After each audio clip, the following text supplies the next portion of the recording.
Hello and welcome to this pre-recorded event.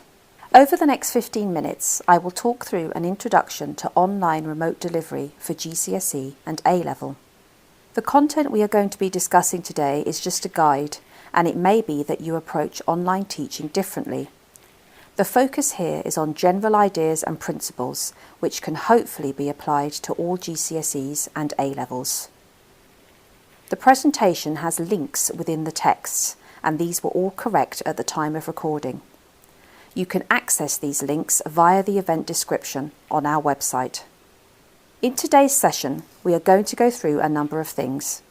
We will start with an overview and then move on to looking at the differences between face-to-face and online delivery and other aspects associated with online learning.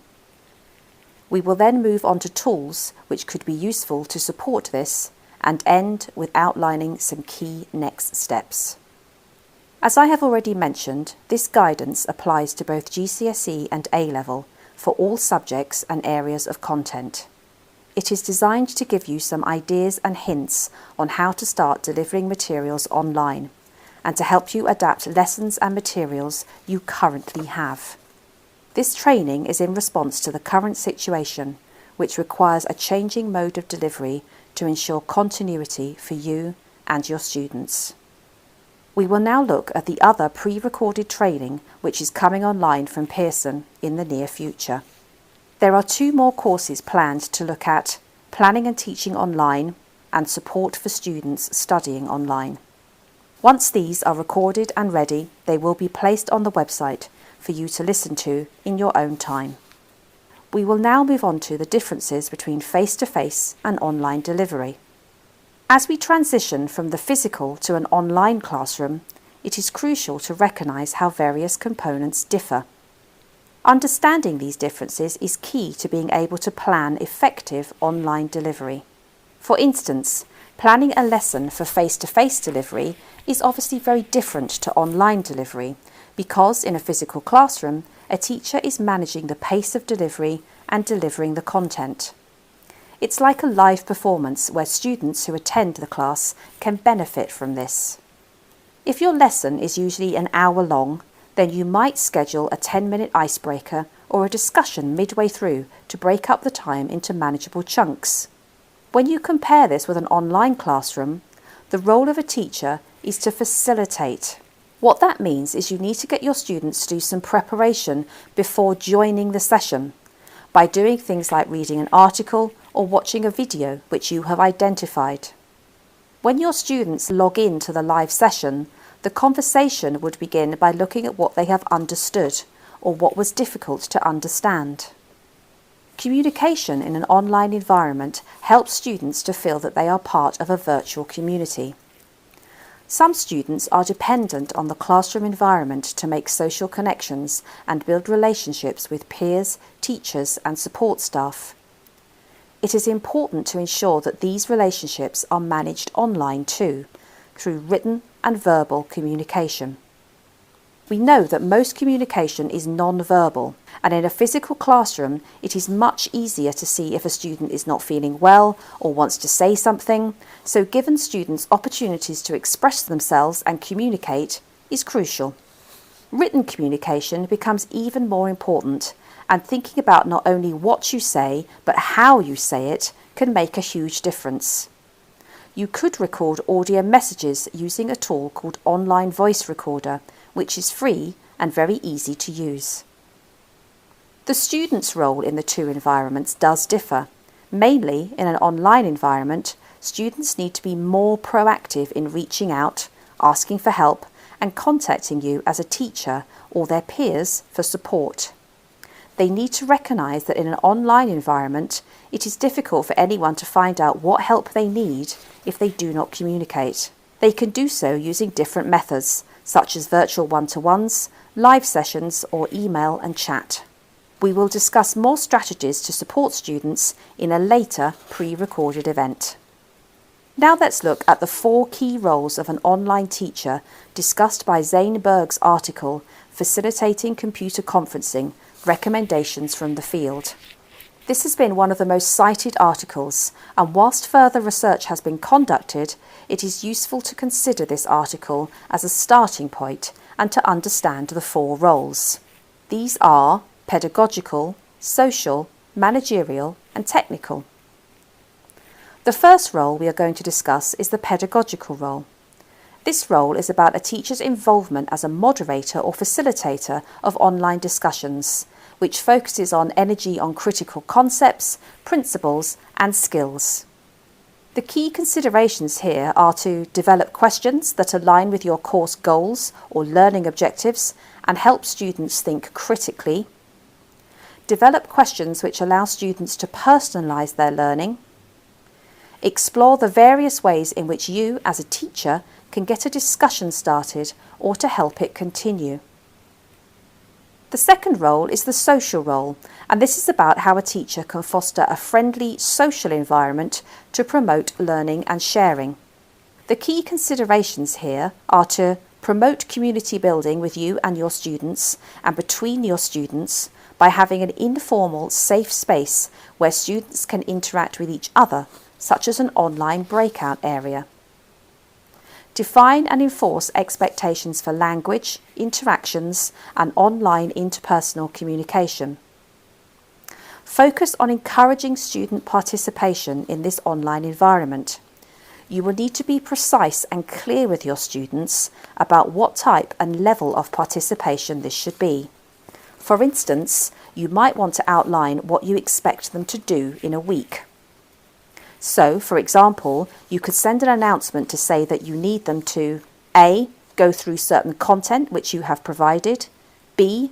Post a response to an online discussion which should be about 250 to 300 words, C. Add 2 posts responding to their peers which go beyond I agree or I disagree, and D. Vote in 2 polls which will be available towards the end of the week. We will now move on to the third role, which is the managerial role. Here, you need to clarify discussion objectives, timelines, and procedural rules. The key considerations here are to ensure that the students have the right skills and information to participate fully, establish a rhythm for your discussion by thoughtfully timing deadlines for initial posts and responses, communicate clear and consistent expectations to the students, define ground rules for respectful interactions. And lastly, we will look at the technical role. This includes helping students to become familiar with online tools and knowing who to contact if there are any problems. The key considerations are to review the key features of online tools available via the LMS or VLE, consider various options for student training and support, such as using a screencast. Equip students with a detailed guide on how to access the online tools and a backup plan. Briefly explain the function and purpose of the online space or tool and its role in the course, either in person in your first class or on the syllabus, so that you get buy-in from the students. Some schools and colleges do have dedicated teams such as learning technology or academic support services. So, wherever possible, please do involve your colleagues to support you and your students. Earlier we discussed differences between a physical and an online classroom and considered the 4 roles of an online teacher. This is relevant when planning a daily routine that suits working and studying in an online environment.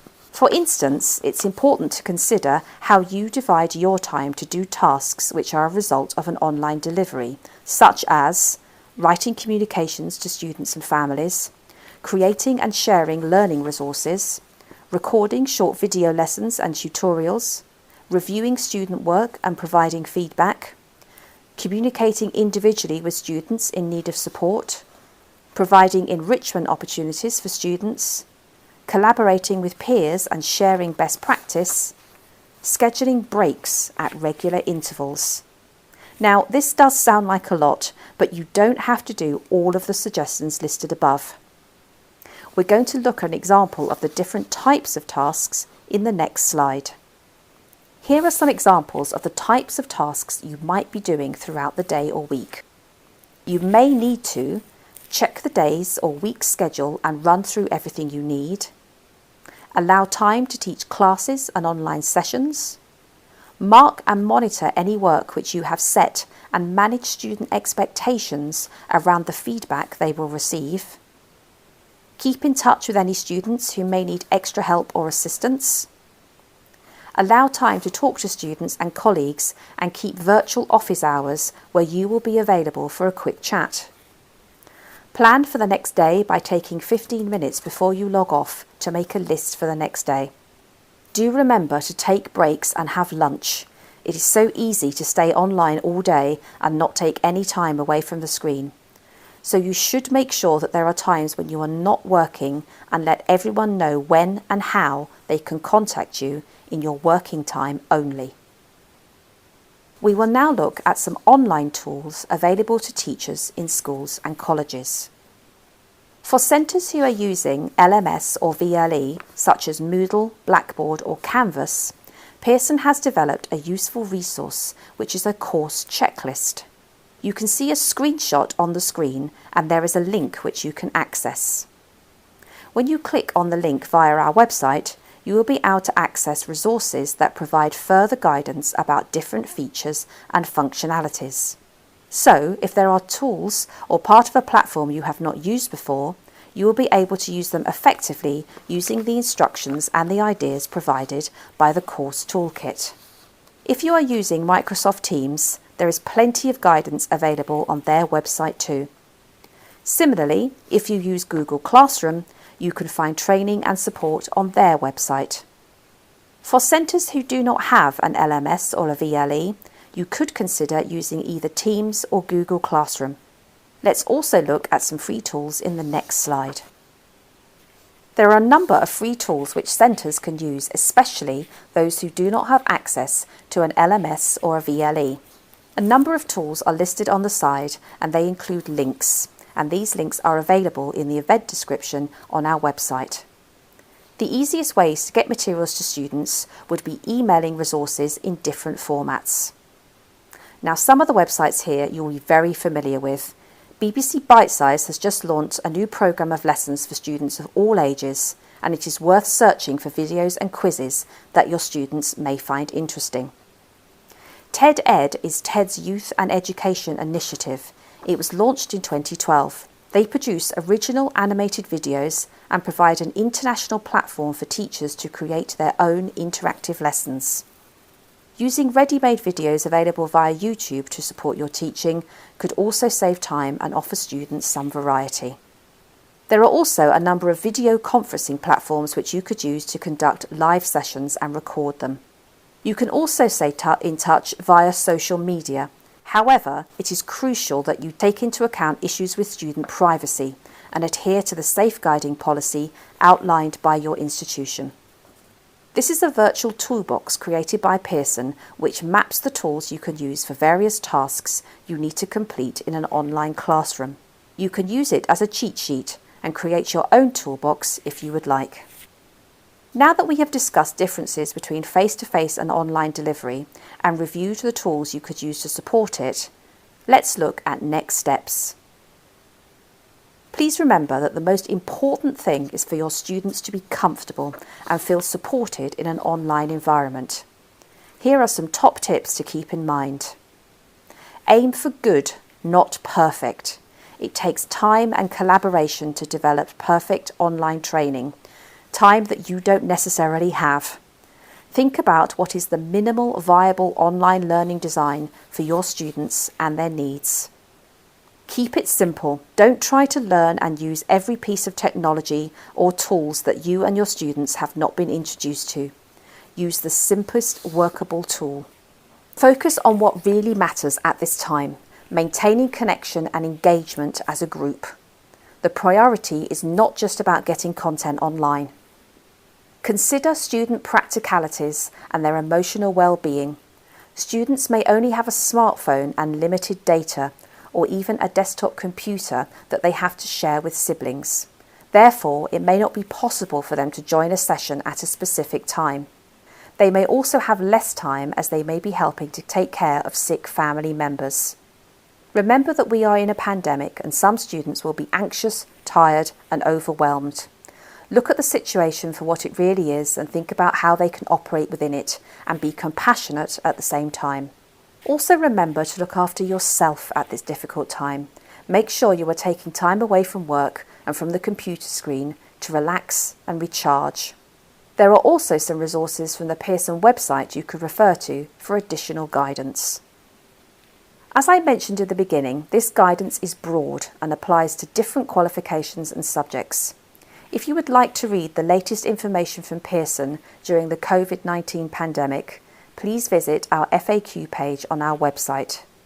If there are any other queries, contact us via the form on the website or the telephone number on this slide. For subject-specific question, please contact your subject advisor. Their details can be found on the individual subject pages on our website. Thank you very much for listening.